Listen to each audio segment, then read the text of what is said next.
All right, so thousands of years ago, we see the ancient Israelites, God's people, and they are stuck as slaves under Pharaoh. And they have exactly one job day in and day out, and that is to make bricks. Literally, every day they wake up, no breaks, they know they're making bricks. Day after day after day. How was the office today, honey? It was bricks. Like every single day. That's what they did. That's what their dads did. That's what their grandfathers did. Every day, woke up and made more bricks. And I'm already getting exhausted saying the word bricks. And you can imagine how much more exhausted they were day after day doing that same thing over and over. To the point where eventually, whether they realize it in that moment or not, eventually that starts to become their identity, right? That starts to become who they are because they're so focused on the one thing they have to do. Their identity is literally just a pile of bricks. How many bricks can you make that day? That's their value. That's their worth. That's how they start to see themselves. That's how Pharaoh sees them, as just people who can make more bricks. And I think that sometimes when we hear that and we think, man, how uncivilized. Like, I'm glad we are more developed and evolved now in 2025. Sometimes we're smarter in 2025. It depends on the day, if you ask me. But most of the time we look back and go like, I can't believe they would find their value in such shallow, small, stupid things, something as stupid as bricks, right? But I think if we're honest with ourselves, most of the time, aren't we kind of the same?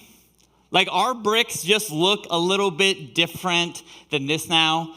Like, now it is like our bricks are things like achievements, right? Like, we try to find like who we are in our work. It's the reason why so often when you meet somebody, the first thing they ask you is, what do you do? Which I love, and I'm not trying to throw any shots at anybody for doing that, because I'm sure I've asked that question so many times. But what I always think is so interesting is not even like, what do you do for work? It's just like, what do you do? Like, as if like that is like the most defining thing about me, right? And so we have all these work achievements that we start trying to stack up and build up because it makes us feel like we're more important. It gives us more identity of who we are, right? Or maybe for some of you, it's like that unending list of all those different things you're trying to accomplish, to do, to get done. Sometimes it's like there's like a week where sometimes I'm like, you know what? I'm going to rock out all the chores. I'm going to get to all the things that I haven't got around to doing yet, right? So I'm going to like really focus this week. I'm going to ignore my family every single night I'm home. I'm going to get all the things done, right? And then by the end of the week, guess what?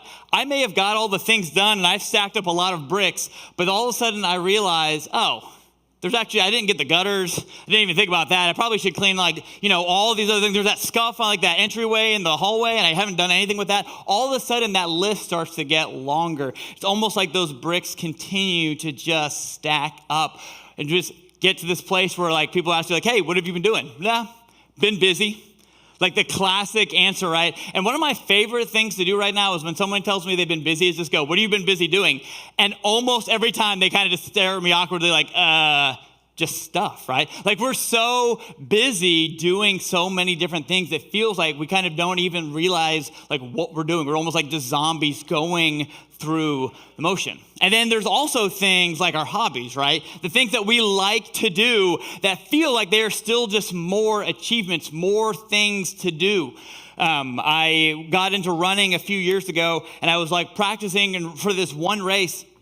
And you would think that by the time I got done with the race, I'd be like, this is the worst thing ever. I'm never doing this again, right? But instead, like an idiot, somehow it made me want to do more races. And like, you know what if I did like twice a year? Or like, what if I did a longer race and stuff like that, right?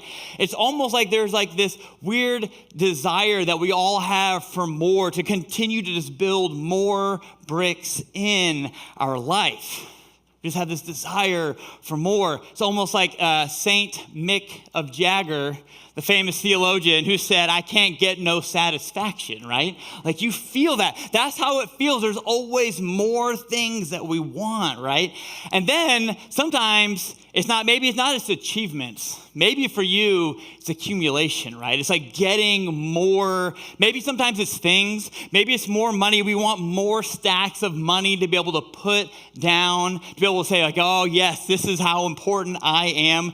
And you know what the thing about money is? You always want just a little bit more and a little bit more. And if I just had a little bit more, it just feels like we're just chasing after that over and over. Maybe it's social media. Maybe for you, it's like, I just need more followers. I need more people. I need to get my message out there. Whatever it is, one more thing. Or sometimes for us, right, it can be even something that sounds as good as like going on vacation or like traveling, getting to kind of accumulate those memories and getting to travel different places. And I don't know about you, but pretty rarely can I ever think of a vacation where I didn't come home and think, man, I need another vacation, right? Because I just feel so exhausted, and I may have kind of added another brick to like my achievement and the accumulation of all the things that I have, but I feel so exhausted at the end.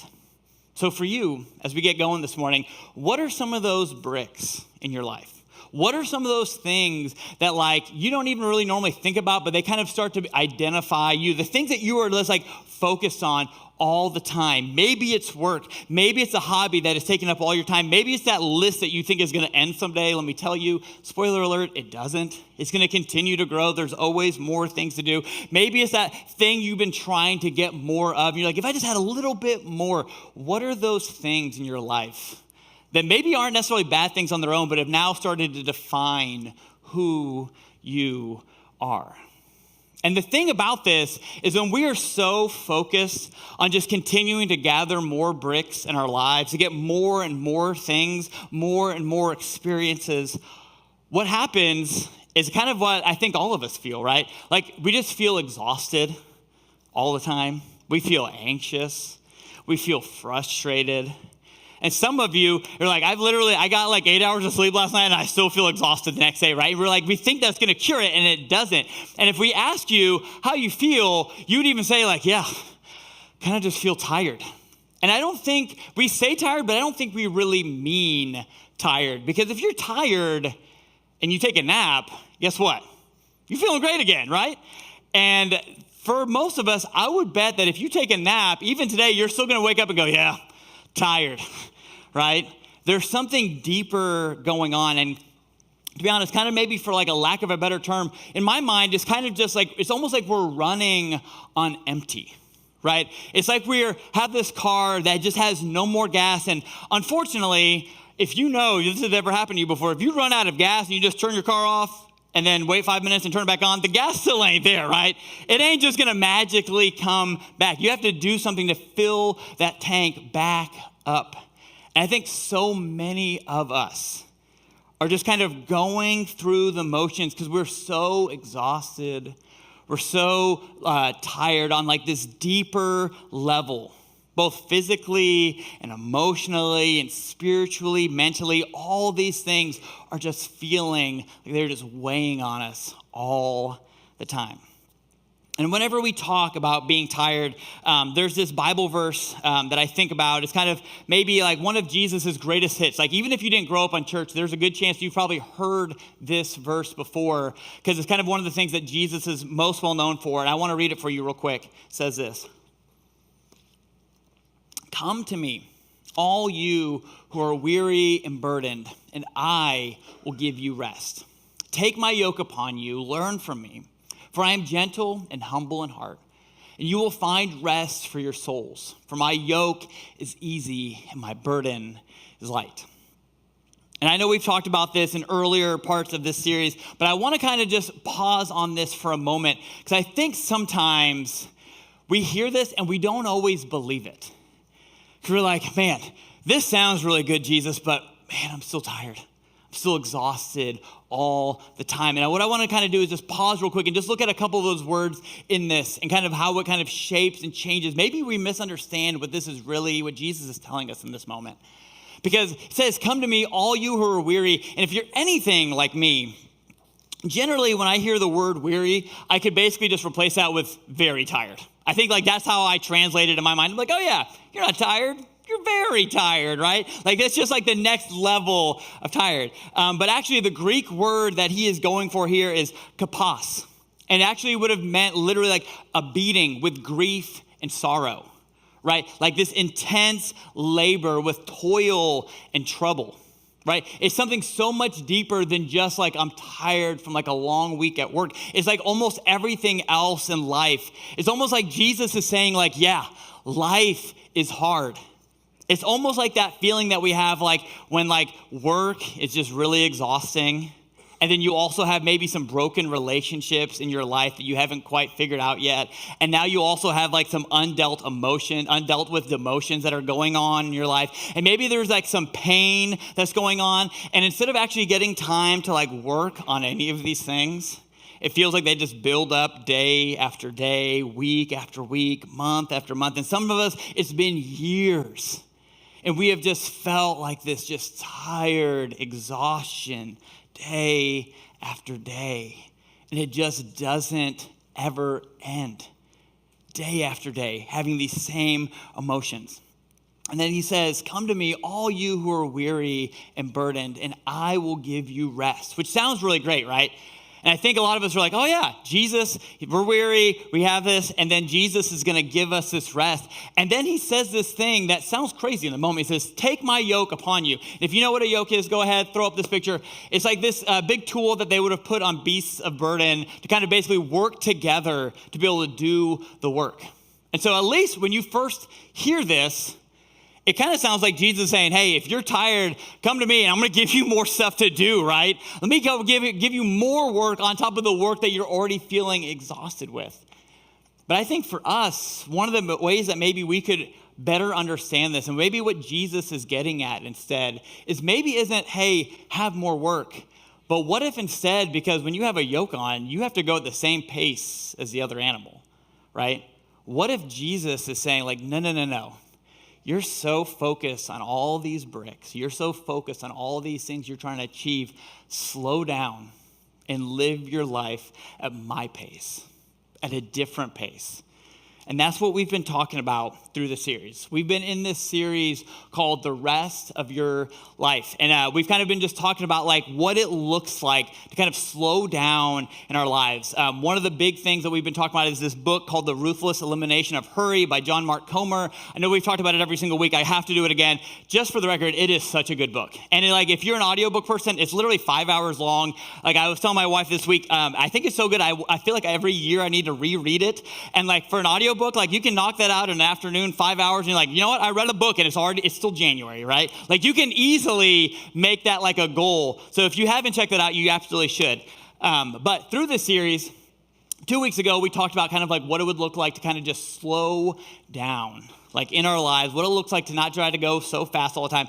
Last week, we talked about simplicity, kind of minimizing, slowing down on some of the things that we have, kind of make it so we're not always in this rat race of trying to get more and more and more to get more bricks to our lives, right? And this week, I'm going to be honest, as I'm even about to tell you what we're talking about, I've been dreading this for over a month. Because when Joel told me what this was, I instantly knew this was going to be one of the things that would completely, absolutely transform everyone's life if they actually did it. But I also know that as I say it, even before I get to the end of this message, most of you are going to be like, this is impossible. There's no way we can do this. That's not realistic. You're just a dreamer. We can't do this. Everything else is going so fast. I can't actually do this, Niko. And so let me just say, it's not about money. So it's a little bit easier, right? It's not about money. I'm not even talking about money. I'm actually going to tell you to not spend money. So way to go, right? But as I say this, just hear me out. And maybe this is a week for you to try something new that you've never tried before. And as I say this, don't just, kind of opt out and go, all right, this message is for somebody else. No. This message is for all of us. So what I'm talking about this week is this idea of Sabbath, like taking a day to be able to rest and to worship. And some of you, even as I said that, you already in your mind like, that's what he's got? Like, I already have a day off. And let me tell you, this isn't a day off. This is something so much better than a day off. And I'll tell you why more in a minute. But before we get there, I kind of want to follow like this theme of Sabbath, this theme of rest through the Bible. So I want to start with the very first place that we see rest. And that is in the beginning, in the book of Genesis. God, we see, is creating everything, right? Creates the planet, creates like the water and the land, creates animals, creates, vegetation and life, creates humans. And all in 6 days. And then we see in the very beginning of Genesis chapter 2, it says this. By the seventh day, God had finished the work he had been doing. So on the seventh day, he rested from all his work. Then God blessed the seventh day and made it holy, because on it he rested from all the work of creating that he had done. Now, I don't know about you, but there is nothing about me that feels like God was like exhausted at the end of those 6 days, right?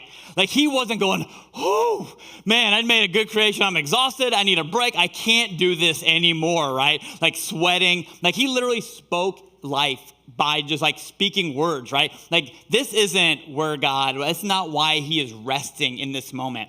But one of the words that we get, the word Sabbath comes from this word Shabbat, this Jewish word, and it can actually be translated a lot of different ways. But specifically, I think in this one, we're specifically looking at this word of to delight. Like Shabbat can just be taken as like to delight in something. And I think that's what God is doing in this moment. It's almost like he's just pausing to just enjoy this thing that he created. And I don't know about you guys, I am horrible at this.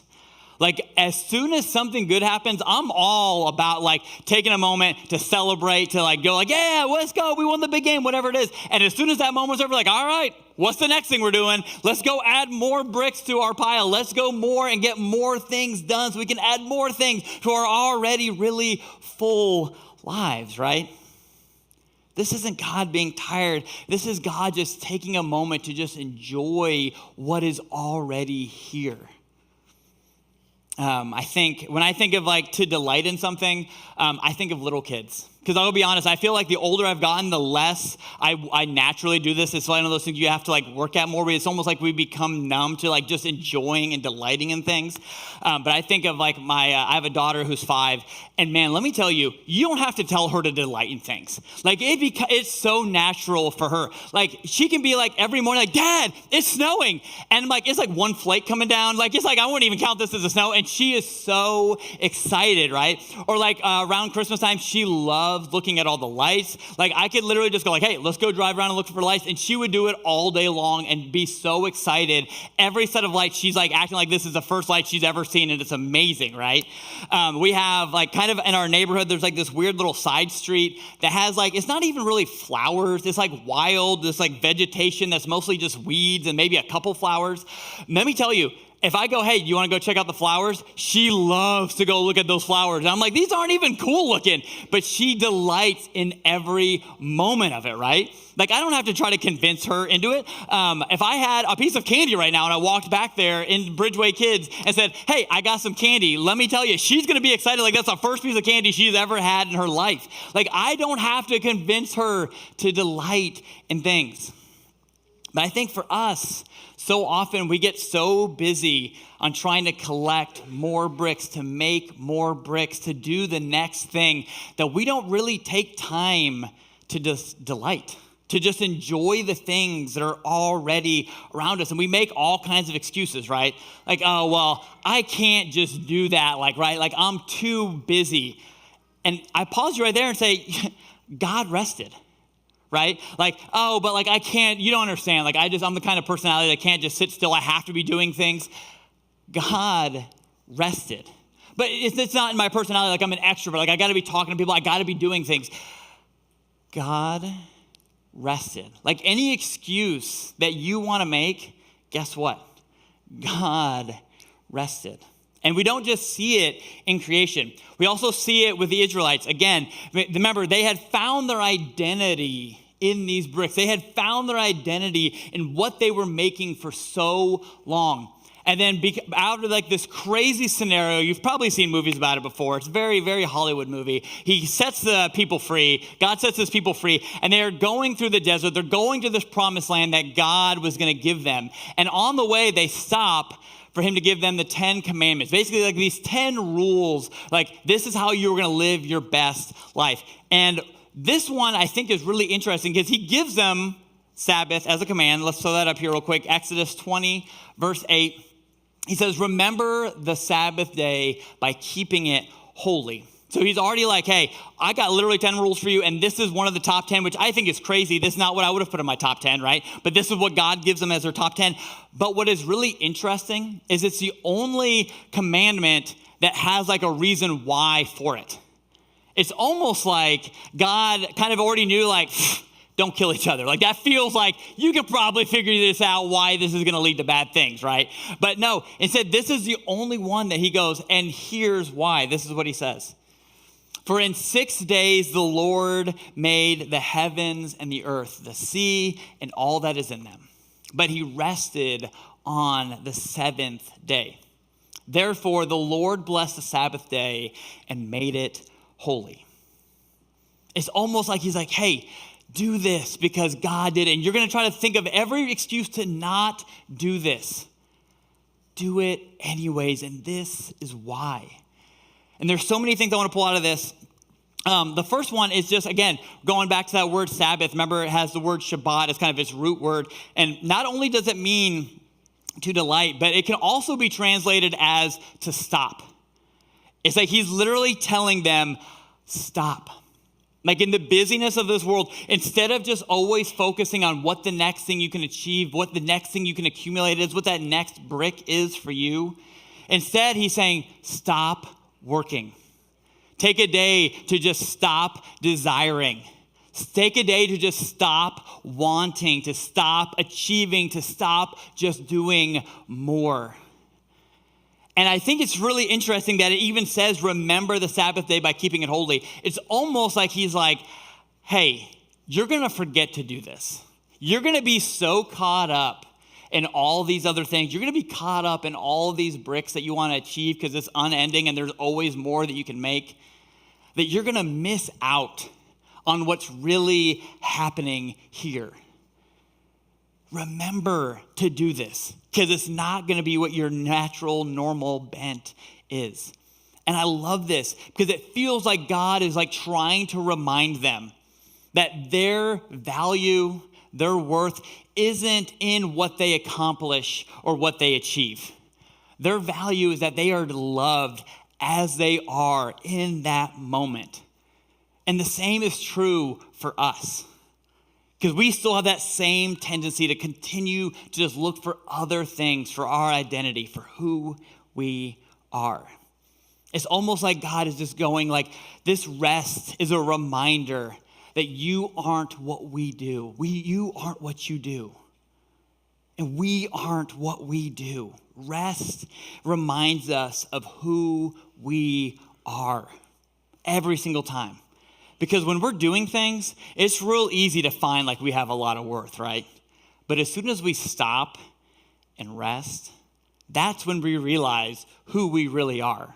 And if we really believe the worth that we have without other things. And he says, remember the Sabbath day by keeping it holy. And I think when I was a little kid, when I heard the word holy, I mostly just thought of like angels and like wings and like really like angelic beings. But holy is actually so much more than that. Holy means set apart. It's like this idea that this one day, like every other day, and sometimes, let's be honest, like it feels like every day just kind of blends into the next one, right? And this one day, this Sabbath day is different. It's set apart from every other day. And to use it for rest and worship. So that's why, let me tell you, this is more than just a day off. Because if your day off looks anything like my day off, My day off, I would say, generally isn't very restful, right? My days off are normally like me, like trying to get a whole bunch of errands done, like trying to get things like, we still got like Christmas gifts I'm still taking back, trying to get returned, right? There's all kinds of chores. I'm like, well, I should have got that done yesterday, so I'm going to make up for it today. Or I'm probably at the grocery store texting my wife for the third time going, hey, I really need that grocery list so I can buy. I've been here for 20 minutes waiting, right? Like there's so many different things they're doing it. Or maybe I'm even caught up in like what apparently now they have done studies as like the number one hobby for Americans is just buying things. Like just literally just scrolling sometimes on Amazon. Like I don't really want anything, but I'm hoping that maybe something's gonna make me feel good, right? Like just buying more things. And when I say rest and worship, some of you are already like, bro, that sounds worse than a day off, right? Like just singing Jesus songs all day and reading and praying, like that sounds like a rough day. Let me tell you, you have a small view of what worship is. Worship is so much bigger than just singing and reading the Bible and praying, which yes, it is that, but it's so much bigger than that. Worship is anything that makes your heart grateful for God's goodness and faithfulness. And so that means like worship could be like maybe leaving your phones at home and just going for like a long walk with a friend and just getting to hang out and just talk to somebody that you've been meaning to catch up with anyways, right? Worship can be literally sharing a bottle of wine with some friends. Worship can be like eating tacos with your family because everybody loves tacos, right? Like everyone can just do that. Or maybe for you, like worship could be like maybe you really love sports and you just want to play basketball or like soccer or whatever it is. I had a professor in seminary. I remember he talked about for his Sabbath, one of the things he always did was garden. And like he talked about how like because his job was mostly like reading and studying and like teaching, he didn't really get to use his hands. And there was something about having like a day during the week where he got to help create something and use his hands to like make something that was so refilling, so worshipful to his soul. So my question for you is like, what could you do in your life for 24 hours that would fill your soul? To make you feel alive, right? What would fill you with wonder and awe and surprise? And what's beautiful about this, about just rest and worship, is that it's there's a lot of room for what this could look like, right? This is gonna look different for every person in this room. Because it's going to be different for what refreshes your soul in every moment. Like right now, like how I practice Sabbath with a wife and 3 kids is so much different than it would have been like 20-something Niko, right? Like there's a completely different scenario, and that's completely okay. That's what I love about this command. It is so much bigger and broader for all the different life stages that we are in right now. What could you do that would just fill you up with wonder and awe and surprise? What would fill your soul for 24 hours? And then we see this one more time in the life of Jesus. And I think this is so good because I think sometimes when we think of Jesus, we only think of Jesus as like our Savior and as the teacher, and we don't really look to Jesus for like how to live our lives, if that makes sense. Like we're like, oh, but Jesus did that because that's Jesus. But Jesus practiced Sabbath every single week. And I think if we're going to be followers of Jesus, we should also probably follow the things that Jesus is doing, right?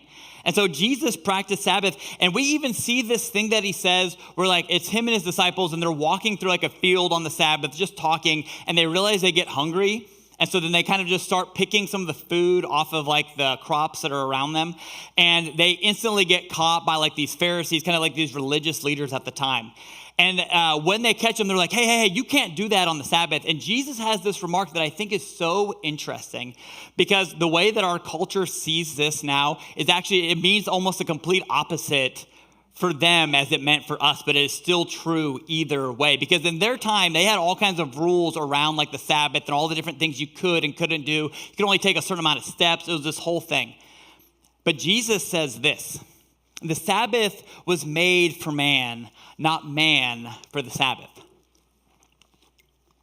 And when you read that, I think he kind of for them was kind of thinking that the back half, like not man for the Sabbath, right? Like, okay, this is for me to enjoy, not for me to have all these rules that are just weighing me down, not being really legalistic about all these things, right? But I think if you look around in 2025 America, right, most people, even if I said the word Sabbath, you're like, I don't even know what that was, or maybe you kind of refresh my mind. You don't probably even can think of a single person that you know that even practices this, right? And I think now that first part, the Sabbath was made for man, is the thing that is more important for us, right? It's like Jesus is reminding us, like, this isn't like another rule for you. This is like a gift from your heavenly Father to just stop the rat race, to stop the achievement, to stop the accumulation, and just rest. Just enjoy the things that you already have. We've gone too far the other way. And so what I want to do is I want to get super practical with just a little bit of time that we have left. Because I know some of you are already like, if I said, hey, this week do a Sabbath, like you're going to be like, that's wild, bro. There ain't no way I'm going to do that. That's crazy. And so what I want to do is I kind of have like three steps for us. And I think each one, like maybe you want to go for the third step, and I would love that. But even if you're like, there's no way I can do the Sabbath, and you go like, I literally work 7 days a week. And if that's you, I still have a thing that I feel like you could do, right? So first one, and I feel like everyone could probably do this, and it's real simple. And maybe, I don't know, maybe some of you guys are getting excited. Quit something, right? Like not your job. I mean, maybe it's your job, but like find something and just quit it. Like most of us have too much going on in our lives, right? We don't have any margin to even think about what we'd want to quit, right? And maybe this is something that used to bring you joy and you used to be really excited about, and now you've just been dreading it every time it comes up, and you're just like, oh, what am I doing? Like, quit something. This, you can just do it. There's a famous author and speaker. His name is Bob Goff, and he has this rule that he has every Thursday, he just quits something, which I just love. His quote that I always think is so funny, he says, you can quit anything on a Thursday, right? Like, you can just quit anything at any time. That is up to you. So find something. If you're like, I can't do this whole Sabbath thing, that is the craziest thing, just find something and quit it. If you feel like you can do that, let's go to the next step. Next step, have a mini Sabbath. Maybe for you, you're like, man, I got 1 day off a week. And you go like, I can't take a full day use that as my Sabbath, right? Like, what if maybe for you, you're going to take like an afternoon? What if for you, maybe you're going to take like a 3-hour chunk and you're going to like pause all the things. You're not going to do more chores. You're not going to look at your email. You're not going to look at your phone, which, let's be honest, is easier since 11 o'clock last night when TikTok shut down, right? It's going to be a lot easier, right? Like, you can just pause on all the other things and just for 3 hours, find some things. Maybe you read like a little passage of scripture. Maybe find something you just enjoy doing. You enjoy and like just play and just enjoy life for like 3 hours and pause all the other things and all your other responsibilities and let that just refill you back up. Find out, take a mini Sabbath for what works for your schedule. And even if you work 7 days a week, guess what? You can still go like, you know what? I don't know, Saturday after work, I'm just going to have Saturday until I go to sleep. That's going to be my mini Sabbath, right? You can just still pick a part of a day. And then this last one, which again, it's like I would love for everyone to shoot for this. And I promise it's easier to do than you think it is right in this moment. And that is just practice Sabbath. Like pick a day and just make this your day that you are going to practice Sabbath. And the ancient Israelites, they did this from Friday at sunset, so about like 6 p.m.-ish on Friday, to Saturday at sunset, so about, again, 6 p.m.-ish. And I'll be honest, this is something that my family has practiced, and I think that works great because then you're technically not totally gone from like 2 full days in a row of like not, or a full day of like not checking your phone. But like find what works for you in your rhythm, in your specific family right now, and figure this out. Like maybe for you, that's not the day. Maybe for you, like Sunday is the best day. Or maybe for you, you're like, you know what, the weekends are the busiest because I'm in sales. I got to do things like, maybe it's Monday, maybe it's Tuesday. I don't care. But find that day that works for your family and make it a priority. And like make it so that like every week you have this day to look forward to. This thing that you're going to be like so excited about. And a couple things about this. So we're going to get real practical about what this could look like. But first one is you're going to have to be okay with, and I know this is my tendency, you're going to cringe a little bit when I say this, not everything's going to get done.